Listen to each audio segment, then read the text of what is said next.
So hi friends అందరికీ చిన్న టాపిక్‌తో అయితే నేను మీ ముందుకొచ్చాను ఈరోజు. ఓకేనా? నా కర్మకు దొరికాడని భార్య, నా దరిద్రం కొద్దీ దొరికిందని భర్త అని అనుకుంటారు. మనకి ఎవరితో ముడిపెట్టాలని దేవుడు అనుకుంటున్నాడో వాళ్ళతోనే పెడతాడు.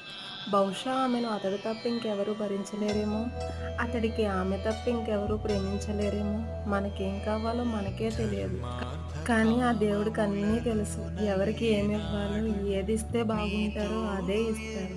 మనకు దొరికిన బంధం వరం అనుకుంటే జీవితం సంతోషంగా గడపగలం. మన లైఫ్ ఒక శాపం అనుకుంటే అది ఎంత సంతోషమైన జీవితమైనా సరే మనకెప్పటికీ మంచిదనైతే అనిపించదు.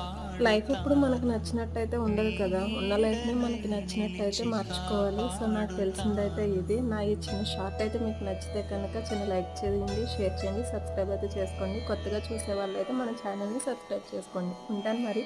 మరిన్ని వీడియోస్‌తో మళ్ళీ కలుద్దాం. బాయ్.